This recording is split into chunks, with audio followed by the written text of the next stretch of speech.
Today, I'm not going to tell you my story. I'm going to tell you your story. While coming to the stage, I was thinking, why are we here on a lovely Saturday morning, and what prompted us to be here? I felt that probably we all strongly feel about this region where we live in. And we are here to listen to the wonderful ideas which are building blocks for South Asian integration.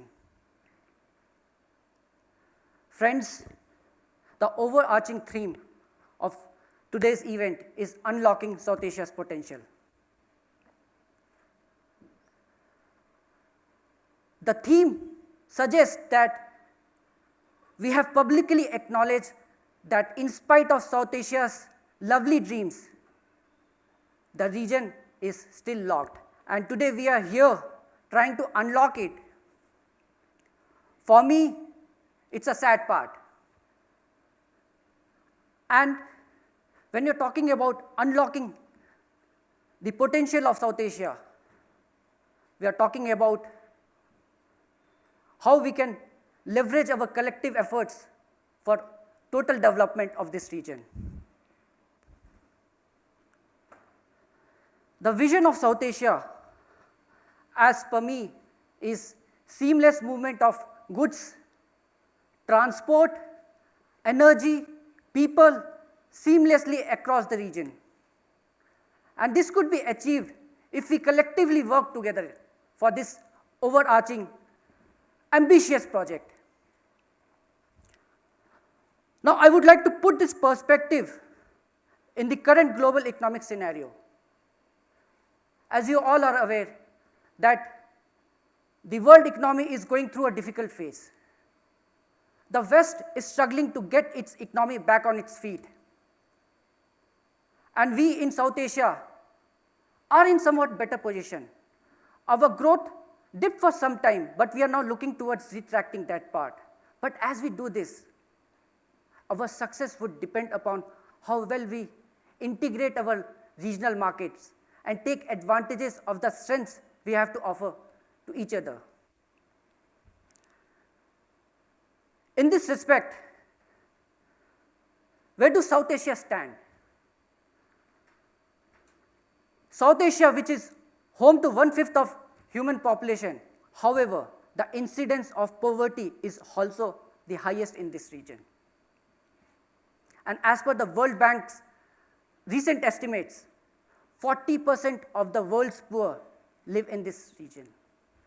571 million people live on less than $1.25 a day. 200 million people live in slums, and 500 million go without electricity. These are huge numbers we are talking about.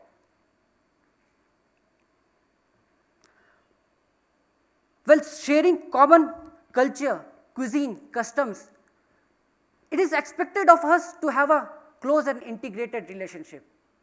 However, the true picture on the ground is very different. This is one of the least integrated regions in the world. The intra-SAARC trade is mere 5%. And when we compare it with ASEAN, which is around 25%, and EU, it is more than 63%. And more countries in the region are facing extreme forms of social exclusion and huge infrastructure gaps. And the larger countries are facing more and more inequality.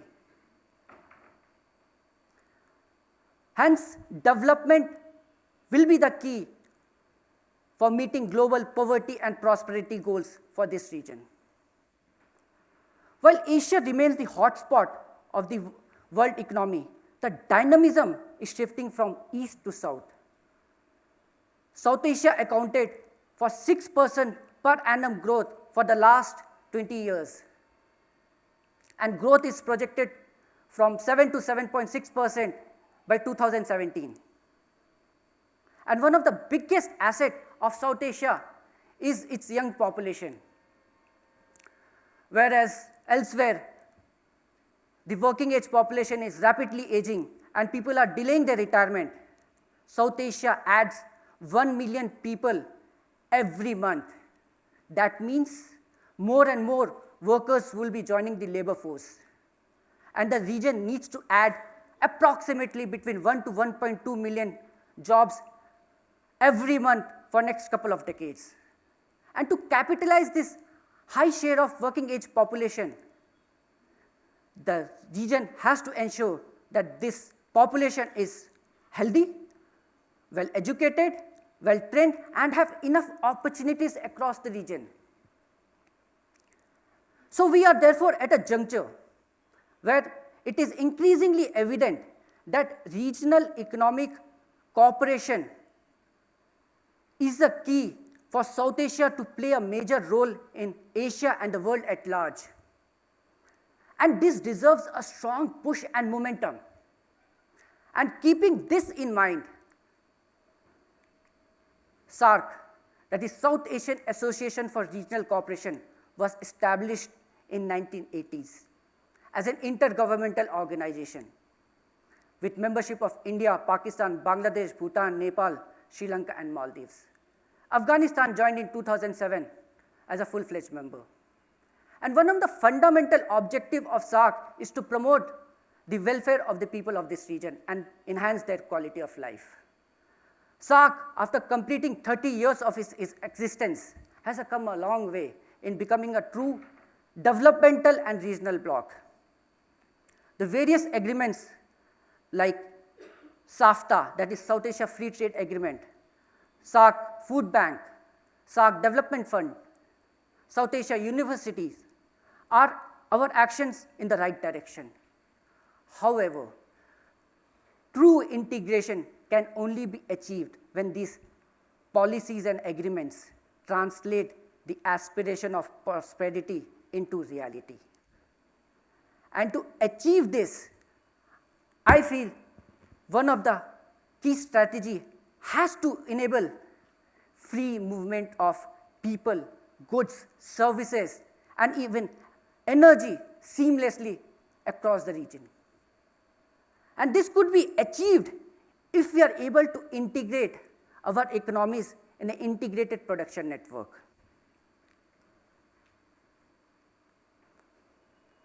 For example, if we take businesses of South Asia and have a joint venture between Bangladesh business enterprise and Indian business enterprise, specifically in jute sector, where Bangladesh can produce jute, and in West Bengal, we have processing mills.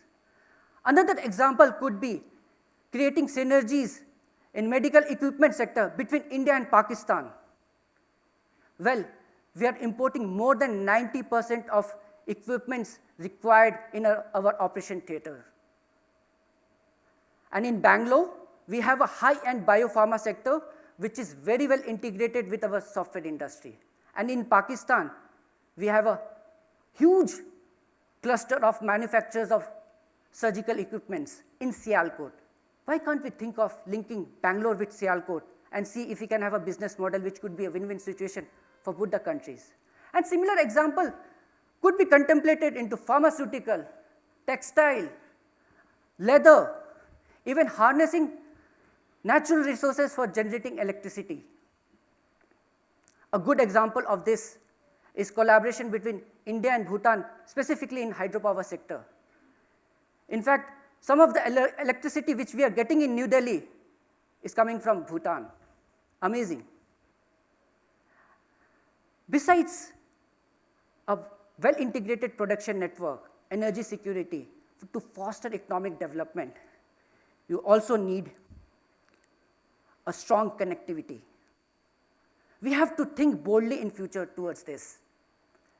The vision of South Asia, connecting Kabul with Yangon as a one economic entity where people, trade, investment flows seamlessly is a dream which we have to work towards that. A stronger connectivity is not only helpful for the competitiveness of the region, but it will also enhance the overall aspiration which is required for economic development. Well, South Asia can be considered as a bridge between East Asia, and West Asia. It is strategically located, and we have to harness this strategic geographical proximity which can act as a bridge to link the major economies of this region.